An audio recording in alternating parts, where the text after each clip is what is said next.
안녕하세요. 오늘도 사연 살롱을 찾아주셔서 감사합니다. 저는 평범한 여성입니다. 남편과는 직장에서 만나게 되었는데요. 당시 사수였던 제 남편이 저에게 먼저 고백을 해왔고 그 고백으로 연애에 돌입하게 되었어요.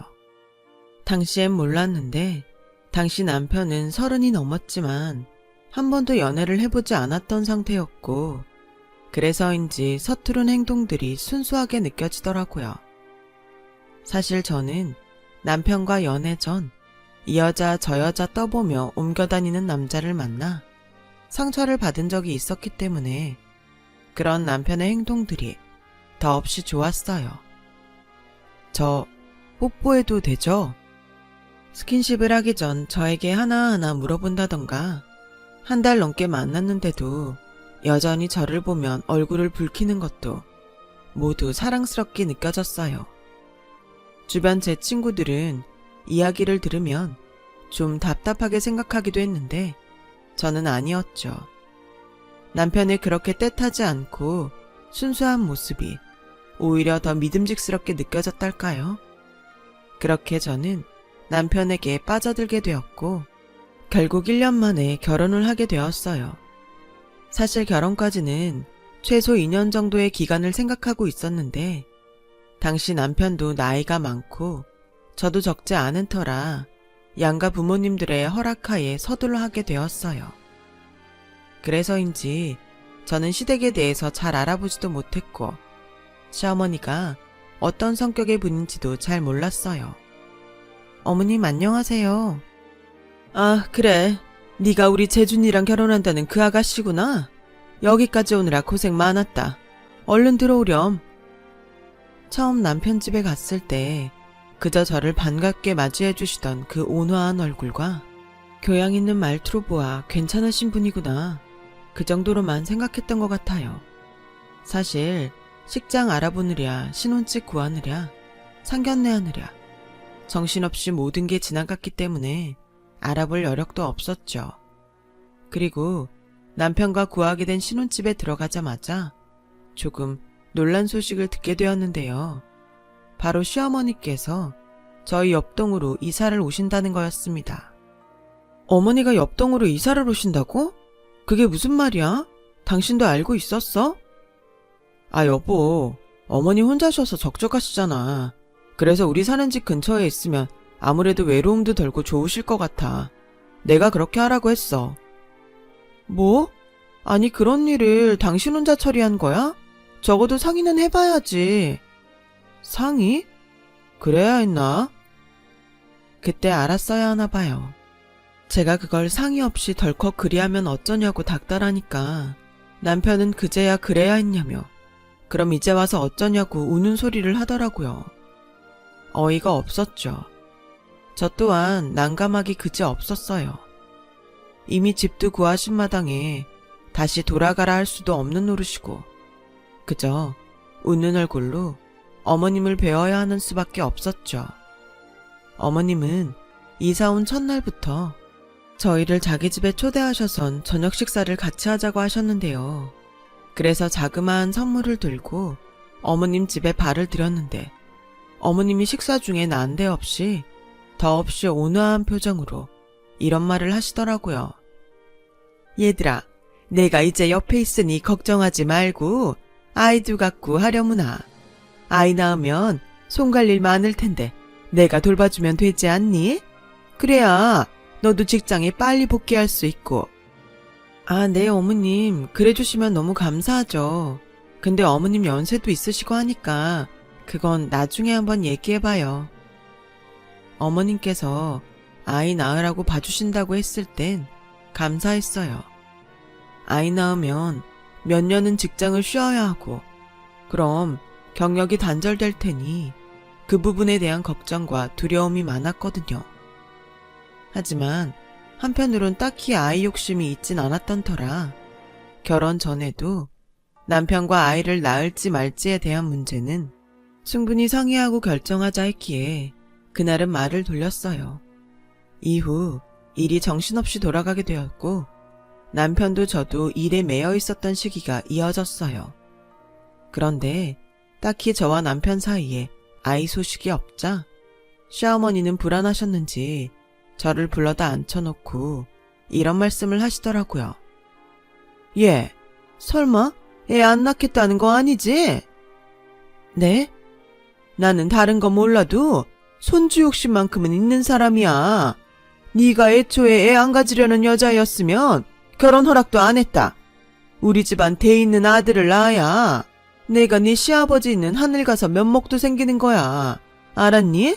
그러니 딴 생각 말고 임신 준비해라. 거의 뭐 이건 임신 강요나 다름없었죠. 시대가 어느 때인데 며느리에게 이런 걸 요구한답니까? 저는 곧바로 거기에 반박해서 아이 계획 문제는 저희 부부 문제니 저희가 알아서 좋은 시기에 낳을게요. 하고 반박했어요. 그런데 제가 도대체 무얼 잘못한 걸까요? 그 이후 시어머니가 고래고래 소리를 지르더라고요. 결혼은 집안끼리의 약속이고 결합이야. 니네 둘만 좋아서 하는 게 아니란 말이다.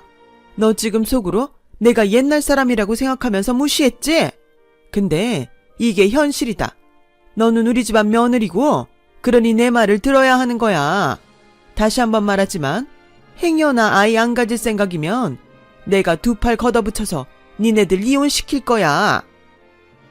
시어머니의 딱딱거리는 그 말을 듣고 있는데 너무 어이가 없어 기가 차 말이 나오질 않더라고요. 그리고 아무 말도 못하고 몸을 비비적거리고 있는 남편이 눈에 들어왔어요. 남편은 시어머니 눈치만 볼 뿐 어떤 말도 꺼내지 못하고 그저 예예 거리더라고요. 자기도 딱히 아이 욕심이 없으니 아이 문제에 있어서는 너에게 맞추겠다고 하던 사람이 말이죠. 거기다 한술 더 떠 자기 엄마를 위로하겠답시고 엄마 걱정 마세요. 빠른 시일 내에 좋은 소식 들려드릴게요. 하더군요. 시어머니는 남편 말을 듣고서야 화가 좀 누그러지셨는지 한동안 씩씩거리며 저를 노려보다가 집으로 가라 하셨어요. 당연히 그날은 남편과 제 사이에 한 차례 피바람 부는 부부싸움이 시작되었죠. 아니, 당신 어머니 앞에서 왜 그렇게 말한 거야? 우리 생각을 솔직하게 말씀드렸어야지. 당신이 거기서 그래버리면 내가 뭐가 돼? 아니 그게 아니고 그럼 어쩌냐? 우리 엄마가 이렇게 손주를 원하는지 나도 몰랐어. 그래서 말인데 그냥 우리 애 하나만 가지면 안 될까? 어차피 너도 생각해보겠다고 한 거지 안 갖겠다 한 건 아니었잖아. 이왕 일이 이렇게 된 거 그냥 얼른 애 가지고 우리 엄마 마음도 편하게 해드리자. 그럼 모두 편해지고 좋잖아. 편해진다고? 누가 편해져? 나는 아니야. 나는 아직 결정 못 내린 상태라고. 나는 우리 아이 가지는 문제에 있어선 신중할 거고 그럴 거라 당신한테 몇 번이고 얘기를 해뒀어. 근데 내가 왜 이런 문제를 어머님 말씀 듣고 거기에 맞춰 결정해야 해? 앞으로 어머니 앞에서 괜히 비위 맞춘답시고 그렇게 말하기만 해봐. 그때 나도 당신이랑 계속 이 결혼 유지해도 될지 생각해 볼 테니까. 남편도 제가 일이 세게 나올지 몰랐는지 제 말을 듣고는 좀 당황해하더니 자기도 나름 기분이 상했는지 그 티를 팍팍 내더라고요. 그렇게 저와 남편 사이에 몇 달간 제대로 된 대화도 하지 않고 지냈어요. 그런데 어머니께서는 그 이후 꾸준히 저희에게 아이 가지라고 하면서 이번엔 다르게 전략을 바꾸기로 했는지 자기가 애 낳으면 잘 봐주겠다, 걱정하지 말라는 말로 저를 구스르고 설득하려 하시더라고요. 심지어 자기가 소리친 걸 사과까지 하면서 말이죠. 그런 어머니 목소리가 솔직히 듣기 싫었지만 어쩔 수 없이 명절날엔 어머니 댁에 가야 했고 그럴 때마다 시어머니의 온화하신 표정을 마주해야 했어요. 아가, 내가 일 못하게 될까봐 걱정 많은 거 안단다. 근데 내가 옆에 있는데 뭐가 걱정이니? 내가 다 책임지고 도와줄 테니 너는 그런 거 하등 신경 쓰지 말아라. 남편과는 어찌저찌 화해했지만 시어머니가 이렇게 옆동에 사시며 수시로 제 집을 드나들며 강요를 하시니까 시어머니가 점점 더 불편해졌어요. 하지만 그러던 어느 날 어머님의 바람이 이루어지게 된 일이 생기고 말았어요. 바로 아이가 들어선 것이었죠. 아이가 들어섰다는 걸 알게 됐을 땐 솔직히 여러 가지 생각이 들었던 것 같아요. 내 아이니 당연히 낳고 싶다는 생각도 들었고, 잘 키울 수 있을까? 경력이 끊길 텐데 괜찮을까? 여러 생각들이 들었지만 그래도 시어머니가 맡아주신다고 했으니 일단은 걱정은 한시름 덜고 태교에만 집중하기로 했어요. 당연히 시어머니는 소식을 듣고 마치 잔치라도 난 듯 좋아하셨죠. 그러면서 당연히 아들이겠지 하는 말을 주저없이 하시는데 저도 남편도 못 들은 척 했어요. 10달을 품어 아이를 출산했을 때 그 황홀감은 이루 말할 수가 없었죠. 막상 이런 사랑스러운 아들을 두고 어머니께 맡기고 출근해야 한다는 것도 마음에 걸리더라고요. 그래도 아이는 엄마 옆에 있어야겠다는 생각이 들기도 하고요. 하지만 아이의 미래를 생각하면 돈을 저축해야 하고 제가 한 푼이라도 벌면 다 아이를 위해 도움이 될 거라 생각하니까 몇 년 후 아이가 좀 자랐을 때는 시어머니에게 맡기기로 결심했답니다. 그렇게 아이 곁에 있다가 조금 컸을 땐 시어머니를 찾아가 부탁을 하게 되었어요. 근데 평소에도 손주라면 끔찍이 여기셔서 좋아하실 줄 알았던 시어머니 반응이 제 생각과 영 다르더라고요. 미안한데 그건 안 되겠구나. 네? 갑자기 어머님 그게 무슨 말씀이세요? 아이를 못 봐주시겠다뇨. 아니, 니들 돈도 많은데 그냥 사람을 쓰지 왜 늙은 나를 시키려 드는 게냐? 막말로 이 나이에 애 보는 게 쉽니? 아무리 내 손주라도 그렇지. 내가 얘보다 허리가 굽을 거다. 네, 알고 보니 저희 어머니께서 하시는 말씀들은 그저 걸러 들어야 했던 말씀이었던 거예요.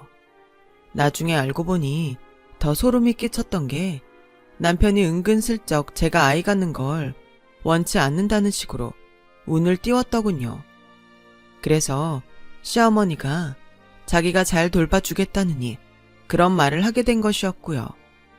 난 그때 네가 혹여나 애 못 낳아서 우리 집안 대 못 잇게 될까봐 무서웠다. 그래서 그런 거지 애 볼 마음은 처음부터 없었어. 나는 내 아들 키우는 것도 너무 힘들어서 며칠을 알아 누운 사람이야. 그때는 참기라도 했지. 지금은 얘 너는 나한테 그런 부탁하는 거 미안하지도 않니? 얘가 염치가 없어도 너무 없네. 실로 저 말을 듣고 있는데 황당해서 말이 나오지 않았습니다. 어떻게 아이 봐주겠다고 하다가 안 되겠다는 말을 무슨 빈대떡 뒤집듯 저리할 수 있는 건가요? 그런데 이런 말씀을 하시며 저를 되려 나쁜 며느리로 몰아가니 오만 정이 떨어지더군요. 이후 저는 시어머니와는 대면대면하게 지내게 되었고 시댁에도 오가지 않게 되었어요. 하지만 폭풍은 이때부터였어요. 제가 시댁에 가지 않자 그게 안 잊고 왔는지 어느 날 시어머니로부터 전화가 걸려온 겁니다. 어머니는 대뜸 뭐하냐 묻더니 자기가 지금 그리로 갈 테니 저녁상을 준비하라는 거예요. 저녁상이요? 어머님, 지금 저녁상 준비하기엔 시간이 너무 일러서요. 고기도 아직 양념에 절여져 있고요. 혹시 민수 아빠 퇴근할 때 그때 오실 수 있나요? 예, 내가 지금 가고 싶다면 가는 거지. 그 시간에 왜 맞춰가야 하는 거니? 나는 지금 배가 고파. 같은 말을 해도 꼭 어머님은 그렇게 톡 쏘듯 말하더니 바람처럼 제 집으로 오셨죠. 그리고 한참 애보기에 바쁜 저를 불러대어 이거 하라 저거 해라 부엌에서 일을 시켜대는데 정말 저도 모르게 열이 오르더라고요. 당시 어머니가 저를 불러 이 심부름 저 심부름 시켰을 때가 바로 한여름이었거든요. 등은 축축히 젖어 애 보느랴 불 앞에서 음식하느랴 땀을 뻘뻘 흘리고 있는데 어머니는 그건 눈에 들어오지도 않는지 행동이 빠릿하지 않다고 지적을 하더군요. 예전부터 내가 말하고 싶었다만 넌 왜 이리 칼질이 느린 거야? 아니 몇 년간 부엌에 들어앉아 음식했으면 무슨 장금이까지는 아니더라도 어느 정도 해버릇 할 수 있어야지. 네 엄마가 너한테 이런 것도 안 알려줬니? 아유, 이건 뭐 하나부터 10까지 알려줘야 하니? 그러면서 한숨을 푹 쉬며 본인이 하겠다고 엉덩이로 저를 밀쳐내는데 너무 세게 밀어서 그대로 자빠져선 머리를 콩 찌을 뻔했어요. 시어머니는 어느새 그렇게 주방을 독차지하곤 자기가 마음대로 요리를 주무르더니 저는 애나 보라고 하더라고요. 마침 애가 울어 방으로 들어오는데 왜 그리 눈물이 나던지요. 제가 솔직히 뭘 잘못한지도 모르겠고 왜 친정까지 엮어 그런 욕을 들어야 하는지 이해할 수도 없었어요. 시어머니 말처럼 모자라고 멍청한 애가 된 것 같아서 괜히 자존감이 깎여 나가더라고요. 그땐 잘 몰랐지만 저는 이미 산후 우울증까지 겹쳐 마음도 많이 상해 있던 때였어요. 그래서인지 이런 말을 들으면 성격답지 않게 화가 난다기보다는 슬픔이 차올라 저도 모르게 눈물이 뚝뚝 떨어지더군요. 그리고 그때 마침 남편이 퇴근을 해 집에 오게 되었어요. 남편은 여느 때처럼 왔다가 집에 시어머니가 있는 걸 보고 흠칫 놀라더니 퉁퉁 부은 제 얼굴을 보더군요. 무슨 일 있었어? 자기 어머니한테 물어봐. 그리 말하곤 저는 다시 제 방으로 돌아가 버렸어요. 잠시 후 남편과 어머님이 둘이서 무슨 대화를 속삭이는 것 같더라고요. 무슨 말을 주고받는 건지 몰랐지만 시어머니의 언성이 잠깐 높아지는 것 같았어요. 대화 목소리가 사라지자 남편은 제 방으로 들어와 저를 달래려는 듯 제 앞에 앉았어요. 처음에 저는 남편이 제 편을 들어주려 온 줄 알았어요. 근데 그게 아니더군요. 여보, 우리 엄마가 여기까지 와서 음식하느라 저렇게 고생하시는데 자기는 아무것도 안 돕고 뭐 한 거야? 뭐라고? 어머니가 그렇게 말해? 아니, 애보기가 아무리 바빠도 그렇지 엄마가 몇 마디 좀 했다고 당신이 토라져가지고 방 밖으로 나오지도 않았다 하던데? 어머니의 거짓말은 제 상상 이상이었어요. 어쩌면 이렇게 사람 하나 바보 만드는 거짓말을 이리 잘하실 수 있는지 그 능력이 과히 놀라울 따름이었어요. 저는 그 길로 시어머니에게 가서 따질 수밖에 없었죠. 그런데 여기서 어머니는 발을 빼더니 갑자기 눈물을 터뜨리는 게 아니겠어요? 내가 아무리 늙었다 해도 너한테 이런 대접받고 살 줄은 몰랐다. 그래도 하나뿐인 며느리라 친탈처럼 대해주려 했다. 그래서 이것저것 알려주려고 한 건데 그게 그리 고가웠니? 집에 좀 들린다고 해도 인상 팍 쓰고 있고 내가 어디 무서워서 너한테 말 걸겠니? 정말 어쩌다 이런 뒷방 늙은이 신세가 된 건지. 늙은 게 죄지, 늙은 게 죄야. 남편은 엉엉 우는 어머니를 달래기 바빴고 틈틈이 원망스러운 눈으로 저를 노려보았어요. 저는 그 사이에서 얼떨떨한 얼굴로 아기를 안은 채 서 있었고요. 아니, 울어야 할 건 전데 대체 왜 본인이 울고 저런 난리 법석을 떠는 건지 어이없어서 멍하니 시어머니를 쳐다보았는데 남편은 제가 여기 있으면 시어머니 기분만 더 안 좋아질 테니 얼른 나가 있으라고 하더라고요. 내가 왜 나가? 저는 그 말을 중얼거리다 그만 저도 모르게 급하게 외투를 걸쳐 입고 밖으로 나가게 되었어요. 그런데 밖으로 나와 맞이하는 찬바람이 느껴지자마자 온몸으로 스며드는 것처럼 덜덜 몸이 떨리고 눈물이 정신없이 떨어지더라고요. 그땐 정말 누가 제가 당한 상황을 해석해줬으면 하는 심정이었답니다. 갈 데도 없어 공원 벤치에 앉아 멍하니 시간을 보내는데 갑자기 친정엄마 얼굴이 생각나더라고요. 다 팽개치고 엄마한테 달려가 안겨 엉엉 울고 싶었어요. 그런데 몇 시간 앉아있으니 마침 남편에게 전화가 오고 아기 때문에 어쩔 수 없이 집으로 돌아갔어요. 그 이후 남편이 당신 편을 들자 신이 났는지 시어머니는 제게 더 못되게 굴고 무지막지하게 굴기 시작했어요. 예전에야 절 구슬리기도 하며 가끔 좋은 말도 하셨지만 지금은 거의 대놓고 남편 앞에서도 절 시켜먹더라고요. 그러던 어느 날 결정적인 이 일이 발생하게 되었어요. 지금 생각해도 열이 식지 않아 가슴이 옥죄어오듯 답답해오고 힘든 일이었는데요. 저는 당시 이 일로 며칠이나 끙끙 앓아 누워야 했거든요. 사건의 발단은 어버이날이었어요. 어머니가 저희 부부를 부르시더니 이런 말씀을 대뜸 건네더라고요. 너도 알겠지만 내가 곧 생일이야. 이번 생일만큼은 좀 남들 하는 것처럼 성대하게 해보고 싶은데 뭐 좋은 생각 없니? 엄마, 외식은 어떠세요? 근처 고깃집 괜찮은 데 있더라고요. 내가 방금 그랬잖니? 화려하게 구색 잘 갖춰 하고 싶다고. TV에 보니까 호텔을 빌려 생일 파티를 하는 사람들도 있던데 내가 여력이 안 돼. 그렇게까지는 못하더라도 이번에는 잘해보고 싶구나. 며느라가야, 너 시간 되지? 생일상 좀 차리자꾸나. 솔직히 어머니의 심보는 하나밖에 없는 며느리를 구워 삶아 어떻게든 생일 잔치상을 준비하게 하고 친구들을 잔뜩 초대해 누리고 싶은 모양이더군요. 이해도 그닥 되지 않았어요. 몇십 번 하신 생일이 뭐 그리 귀중하다고 그걸 그리 성대하고 화려하게 하고 싶으신 건지 그걸 며느리 손까지 빌려가면서 말이죠. 저는 이미 육아에 지쳐있던 상황이었어요. 어머니 집에 가 그 많은 음식들을 차려내고 친구분들을 모시며 방긋방긋 웃을 자신이 없었죠.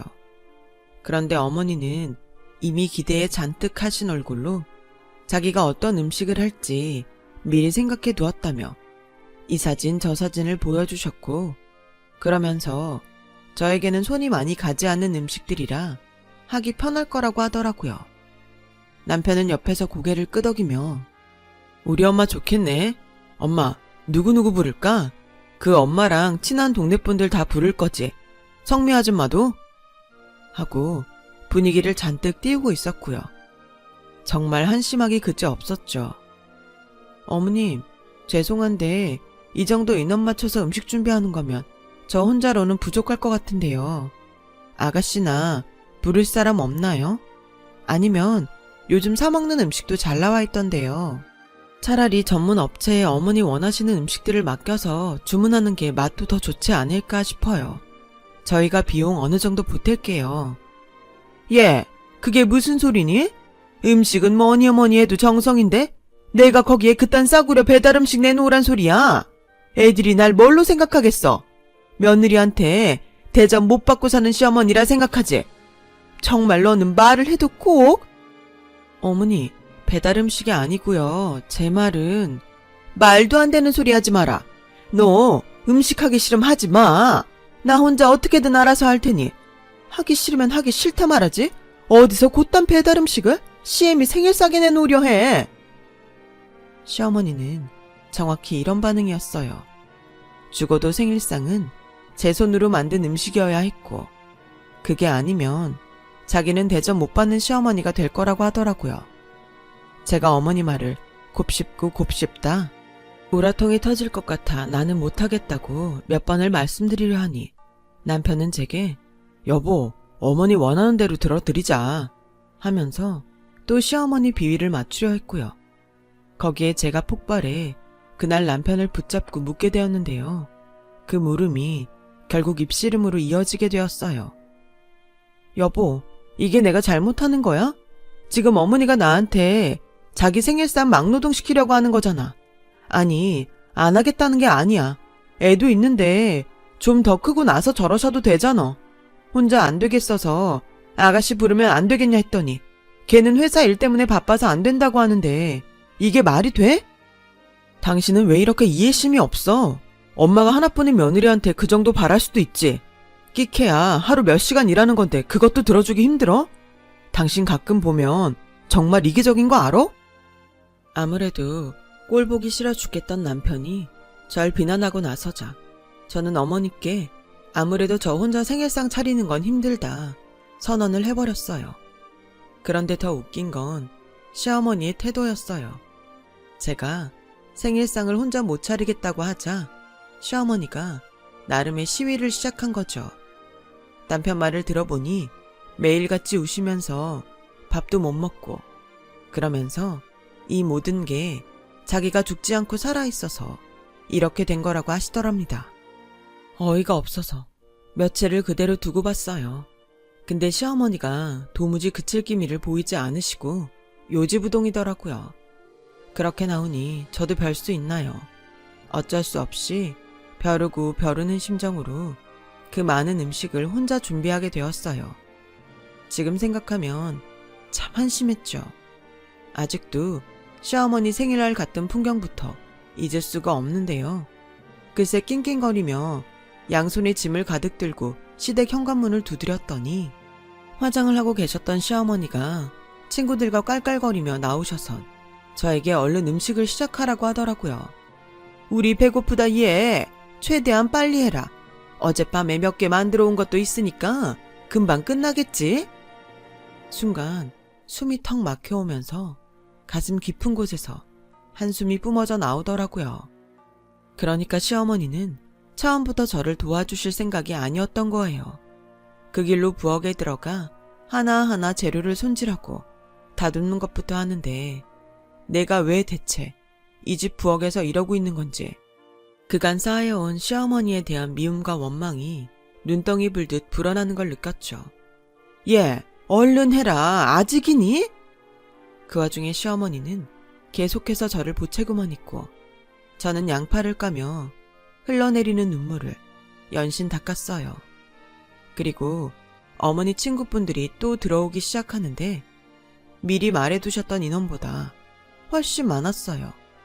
저에겐 많아야 10명이라 했는데 이건 뭐 20명쯤은 되어서 발 디딜 공간이 없더라고요. 어머니 집이 넓은 것도 아니고 문제는 음식이었죠. 제가 준비한 음식이 10인분밖에 되지 않았으니까요. 그때 그 자리에서 다 때려치고 나갔어야 맞다고 보여요. 근데 제 낮은 자존감이 제 발목을 묶었고 저는 더듬더듬 배달업체에 연락해 부족한 음식들을 주문하기 시작했어요. 그것도 혹여나 시어머니 아시면 난리 날까봐 왁자지껄한 틈을 타 살금살금 나가 집 접시에 미리 옮겨 담아 집 안으로 들어왔죠. 거기까진 별일 없이 넘어가는 듯 했어요.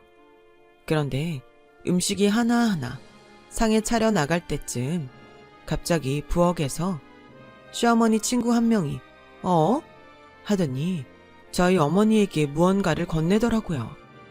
자세히 보니 배달업체 포장지에 쌓여있던 숟가락이었어요. 시어머니 친구분은 며느리가 다 차린다고 하지 않았니? 하고 얄밉게 말씀하시는데 시어머니는 믿을 수 없는 눈으로 숟가락을 보더니 제 머리를 툭툭 치더라고요. 내가 배달음식 시키지 말라 했지? 꿈도 꾸지 말라 했지? 이게 어디서 배워먹은 경우냐? 시애미가 만만해? 처음엔 그런 게 아니라고 해명을 하려 했지만 거기까지 가니 제 머릿속에서 이성의 끈이 빠른 속도로 끊어지는 게 느껴졌어요. 그 순간 저는 너무 화가 나 그만 제가 무슨 행동을 하는지도 모른 채 일을 버리고 말았어요. 들고 있던 탕수육 접시를 시어머니 머리 위에 쏟아붓고 만 거였죠. 탕수육 소스가 어머니 옷깃에 축축하게 젖어들어갔고 시어머니는 놀란 얼굴로 저를 쳐다보더군요. 저는 제가 무슨 짓을 한 건지 인지하지도 못한 채 그 뒤로 고래고래 소리를 지르기 시작했어요. 어머니, 제발 정신 좀 차리세요. 며느리가 이 정도 했으면 고마운 줄 알고 받아들이셔야죠. 어떻게 남의 집 자식이라고 이렇게 함부로 대할 수 있어요? 애 낳으라 그리 구박을 해대더니 아이 봐주시겠다 해놓고 안 된다고 말 뒤집고 이제는 어머님 말보다 손님 2배는 많아져서 음식이 좀 모자랄 것 같아서 배달음식 주문했더니 그게 또 마음에 안 든다고 절 때리시고 아가씨가 이런 일 당하신다 생각하면 어머니 참으실 수 있으세요? 제가 어디까지 참아줘야 해요? 죄송하지만 저 이제 어머니 며느리 안 하렵니다. 이제 다 끝이에요. 제 말이 끝나자마자 시어머니 친구들은 정말 그랬냐며 쑥덕거리기 시작했고 시어머니 얼굴은 치부를 들킨 듯 말 그대로 발갛게 달아올라 버렸습니다. 그리고 저는 그 집을 나온 후 오랫동안 제가 하려던 일을 감행하기로 했습니다. 바로 이혼이죠. 남편도 모든 일을 듣게 되었는지 저에게 뭐라 할 기색을 보이다가 제가 서류를 내밀자 꿀먹은 벙어리가 되더라고요. 우리 다시 생각해보면 안 될까? 그제야 남편은 어린 자식을 생각해서라도 그러지 말자고 저에게 무릎을 꿇고 빌었지만 저는 더 들을 것도 없다 생각해서 그대로 아이를 안고 친정으로 와버렸답니다. 시어머니는 옛날 같았으면 어떻게 자기한테 이럴 수 있냐 하실 뿐이었지만 그저 모든 상황을 감내하듯 아무 연락도 해오지 않으셨죠. 지금 저는 이혼을 마무리하고 친정에 들어와 아이와 오순도순 잘 살고 있어요.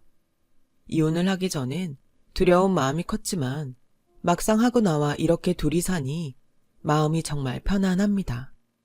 원래 혼자 살았었는데 왜 그런 두려움을 가졌는지 말이에요. 결혼하고 친정 부모님께 못했던 효도도 하면서 아들을 위해 돈도 많이 벌고 열심히 살아보려고 합니다. 제 얘기를 들어주셔서 감사해요. 여러분들의 가정엔 좋은 일만 가득하시길 진심으로 바라며 여기서 마치겠습니다. 여러분, 사연 댓글에 응원과 현명한 조언 부탁드려요. 좋아요와 구독은 저에게 큰 힘이 됩니다. 오늘도 좋은 일 가득하세요.